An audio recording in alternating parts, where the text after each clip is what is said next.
Now let's look at the problem of finding an angle given a trig value, but done in radians.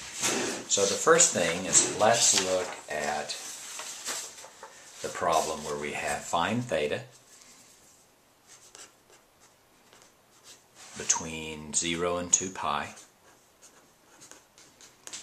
given cosine of theta is equal to minus root 3 over 2. Now, the first thing is that we would like to find our answer here in radians, and the reason we know that is because the question is given in radians. But even though that we're asked to give our answer in radians, it's probably easier to still do the problem in degrees and then convert. So the first thing is let's do this. Let's find cosine inverse of a minus root 3 over 2. So if we go cosine inverse of minus root 3 over 2. Let's again put it in degrees, so that's tan of 45 is equal to 1.6. So that's in radians, so let's change to degrees. Different calculators do that a different way. But when you change it, it should be tan of 45 should be 1. So let's find cosine inverse of a negative root 3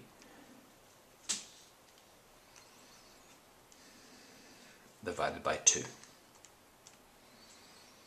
And we get 150 degrees. Let's draw the 4 angles with the same reference angle. So 150 is right here with a reference angle of 30. So all 4 of them have a reference angle of 30 degrees.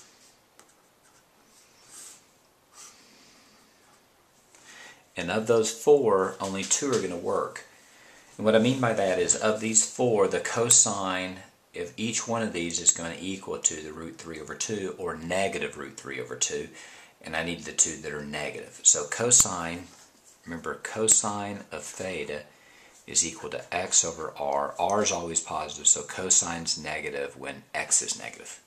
And I want the negative one, so that's going to be here and here. So the angles here are going to be, let's see, this is 90, this is 180. 180 shy of 30 is 150. And then that's 180 plus 30, which is going to be 210.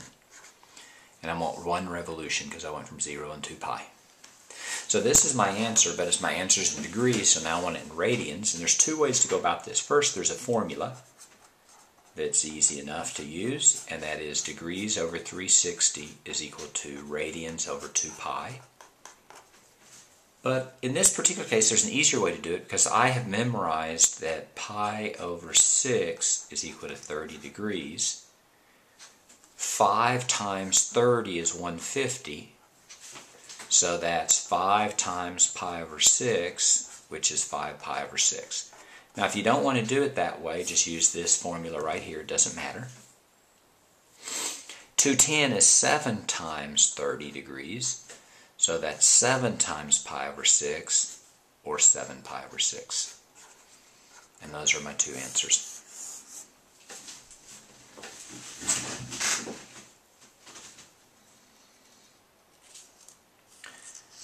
Let's look at another example.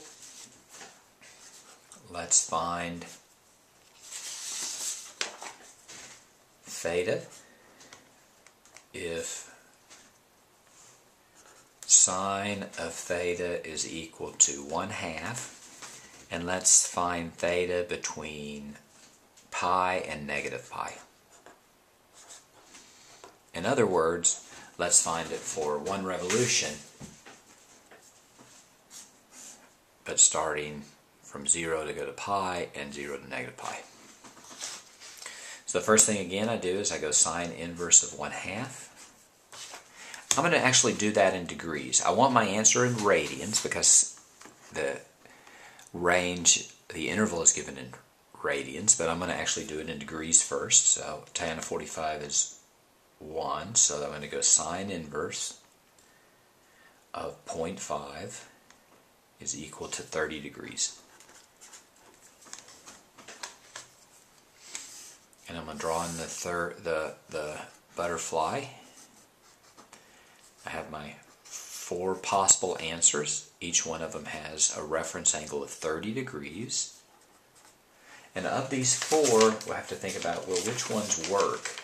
Well, work in the sense that I want sine to be a positive number when if these four when is sine positive, well, sine of theta is equal to y over r.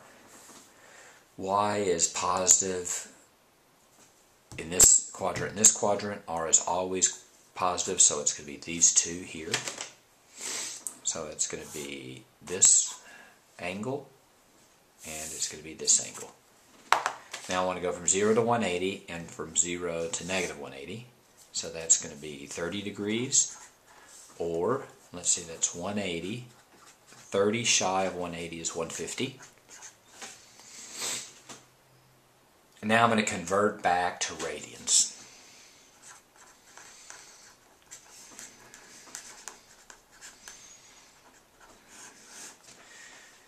Now if I want to convert back to radians, I can use the formula d over 360 is equal to radians over 2 pi. There's nothing wrong with that. But I'm actually going to, I memorized that 30 is simply pi over 6. And 150, since 150 is 5 times 30 degrees, that's just going to be 5 times pi over 6, which is 5 pi over 6. And that's my answer right there.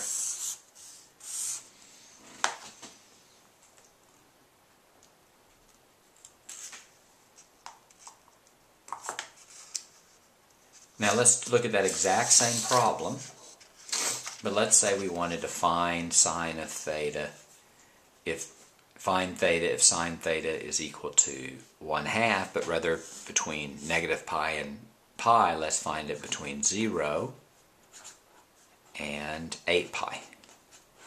So let's think about 8 pi. 8 pi is 4 revolutions, because 0 to 2 pi is 1, 4 pi is 2, 6 pi is 3, and 8 pi is 4. So what I'm going to do here, I've already solved this problem, right? My two answers are pi over 6 and 5 pi over 6. That's from 0 to 180. So now what I'm going to do is I'm going to add 2 pi to both of these, because I'm not just going to do 1 revolution, but 2 revolutions, and a revolution is 2 pi. To make it easier, I'm going to say that 2 pi is the same as 12 pi over 6. 12 pi over 6 plus pi over 6 is 13 pi over 6. 5 pi over 6 plus 12 pi over 6 is 17 pi over 6. That's from 0 to 4 pi. To get to 6 pi, I'm going to add 2 pi again. That's going to be 25 pi over 6, 29 pi over 6, and to do it one more time, that's going to be 25 and 12 is 37 pi over 6, 29 and 12 I think is 41 pi over 6. Put a big red box over all of them, and those are going to be my answers. So as you solve for more than 1 revolution, in this particular case, and in general, each revolution will have 2 different answers. So if you have 4 revolutions, you'll end up with 8 answers. 1, 2, 3, 4, 5, 6, 7, 8. That's what we did. We're now done with this video. And that's how you do it.